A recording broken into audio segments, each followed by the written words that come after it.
Le musée de la Marine, il a commencé au Louvre au milieu du XVIIIe. La naissance est 1750-52. Duhamel du Monceau, navigateur, ingénieur, hydrographe, offre à Louis XV ses maquettes en disant ça serait bien de les mettre dans un musée. Ça va au Louvre, c'est une salle navale. Donc le musée a commencé par un musée de technique navale, est devenu un musée d'art avec l'arrivée des Vernet, mais aussi les dessins d'Ozanne, et donc une collection qui a beaucoup grandi. Puis Charles X en a fait un musée dauphin, toujours au Louvre, jusqu'en 1943, où il s'est installé à Chaillot. Aile de Passy, Palais de Chaillot, au Trocadéro. C'est l'endroit où se trouve le musée de la Marine. Au cœur de Paris, en fait, pour montrer la mer au centre de la capitale.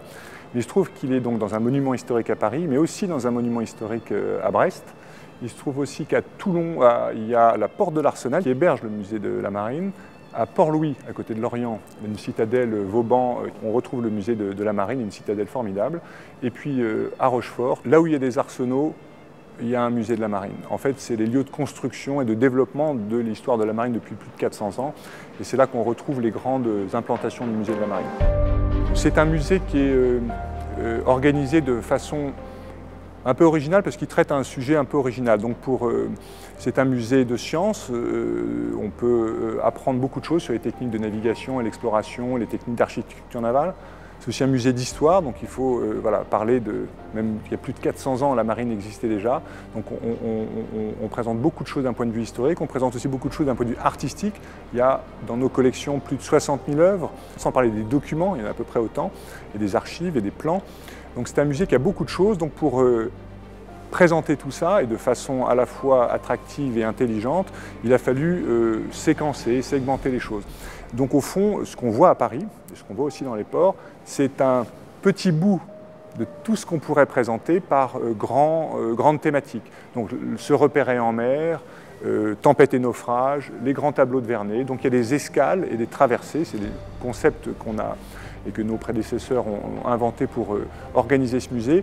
Et ça en fait une déambulation, une promenade dans l'histoire, dans la science et dans l'art qui est pour 7 à 77 ans, pour petits et grands.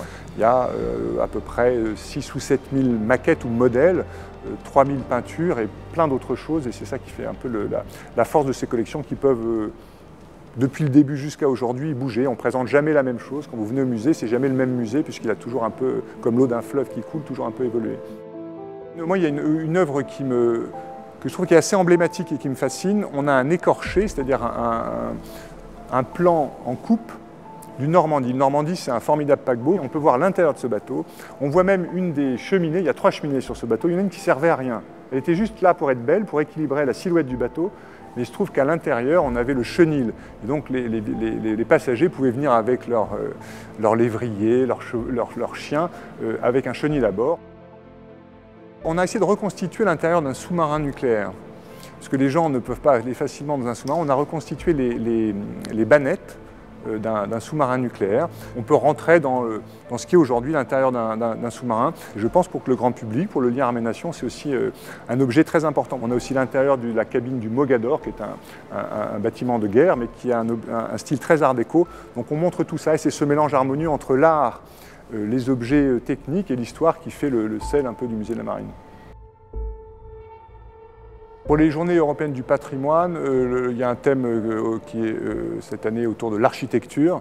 Et ce qui est assez amusant avec les musées de la Marine, c'est qu'à la fois les musées de la Marine à Toulon, à Rochefort, à Port-Louis, à Brest et à Paris sont dans des monuments historiques, sont des bâtiments avec une architecture incroyable, dont le Trocadéro, cette architecture purement art déco. Et à l'intérieur, c'est un peu comme une mise en abîme, on retrouve de l'architecture, mais l'architecture navale. Et on a toute l'histoire de la construction des bateaux. Donc c'est une architecture dans une architecture, de voir comment on faisait des bateaux. On ne le faisait pas sur des plans, d'ailleurs, on le faisait avec des maquettes pour voir la courbure des membrures en bois. C'était plus facile que de le faire en 3D directement. Donc c'est tous ces modèles qu'on voit qui font l'ingéniosité qui ont permis de créer la flotte militaire française depuis le XVIIIe jusqu'à aujourd'hui.